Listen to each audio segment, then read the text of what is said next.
the big money always being ahead of the trend, the big money front running, the big money always in position before the crowd or the herd or the little person catches on. And that's why so few people ever really succeed. And what I'm getting at is that, or succeed in investing, I should say. And, you talk to guys like Ted Butler, they'll tell you there is a shortage of industrial size bars on the exchanges.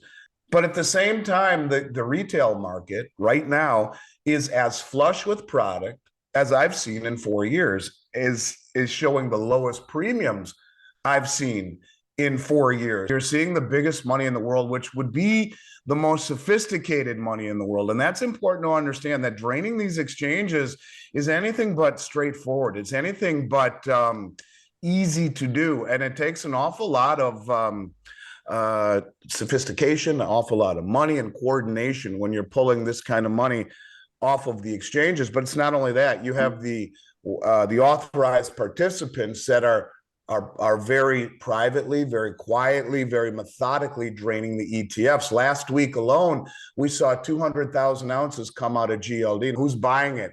Why are they backdooring it out of GLD? Remember, we as the investor cannot take possession of the metal held in GLD or SLV. You have to take an extraordinarily large amount. I think the last time I saw it was $18 million, which was a basket of GLD last time I looked at it. But 1.5 million ounces of silver last week was taken out of SLV. And as Ted Butler talks about, not only those amounts, there was much more in the other silver ETFs that was drained. But as he says, this looks much more like metal going to other parts of the world rather than just plain vanilla liquidations.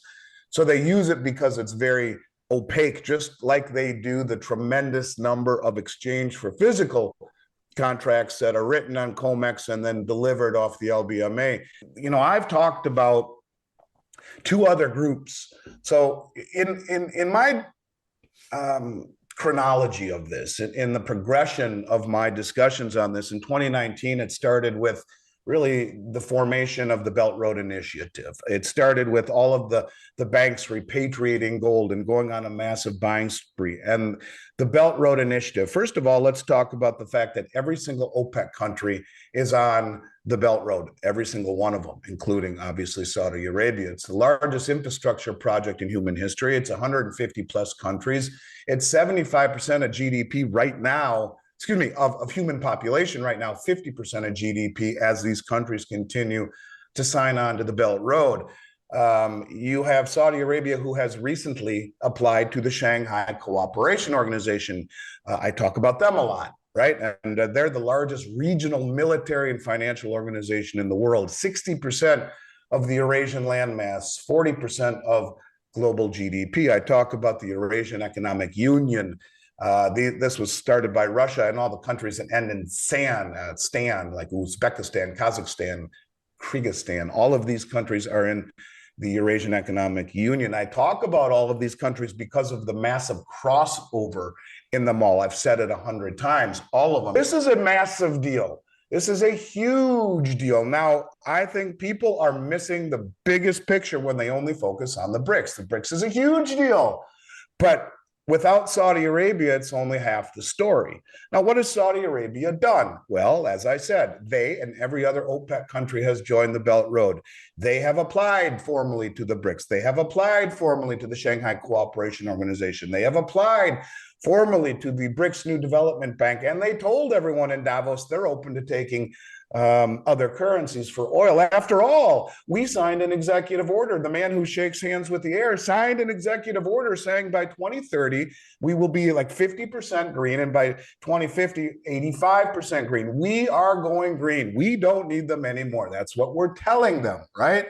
You can buy oil or sell oil to China for yuan and immediately convert it into gold on the Shanghai Gold Exchange.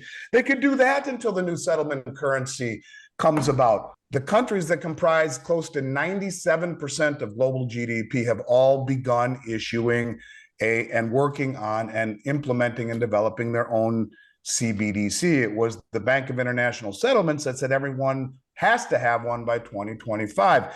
This will be the way that they the lead-in, if you will, into the BRICS currency. But the point I'm getting at is that China and the United Arab Emirates and one other country, I forgot who, maybe Singapore, guess it's irrelevant, they developed something called Project M Bridge, as in money, which allows these countries to trade their central bank digital currencies amongst one another and not using the SWIFT system. The pieces are being put into place militarily, financially, in terms of the way that they conduct business outside the SWIFT system.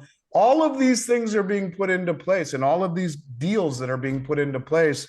If you don't see this, then you're not looking closely. And for our media to tell us they're surprised about it is no surprise to me. The only way to bring the whole system down is to collapse the whole system. When Klaus Schwab said you'll own nothing and you'll be happy, well, how do you do that?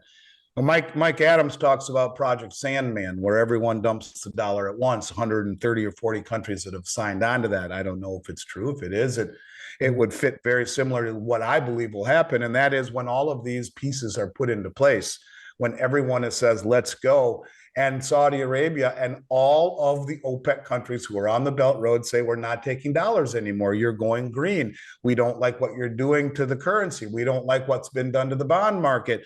We are going to issue a new or accept a new or a set of new currencies, whether it's the BRICS currency, whether it's the yuan, which they convert into gold on the Shanghai Gold Exchange, whatever it is, when they stop taking dollars as the sole settlement currency for oil. Remember that every country on the planet has had to accumulate them for 50 years to buy it. So what happens when they all dump it? It creates a tsunami of inflation that hits our shores. And the byproduct of that is what really Powell would want to do to stop inflation, but doesn't have the courage to do. And that is to spike interest rates high enough to really, really create a problem. Now, in this moment, maybe interest rates go much higher than what I'm talking about. Maybe they go to 20%. They dump dollars. OPEC did it to us. Xi Jinping and Putin incentivized it. How could they do this to us after we protected them forever? How could they? And then everything collapses as interest rates go to the moon. And stocks, bonds, and real estate are inversely correlated on top of a dollar that's getting collapsed. That's four pillars of wealth: dollar, stocks, bonds, real estate, like that. And all it would take would be a Sunday night for OPEC to say, we are done taking dollars for oil.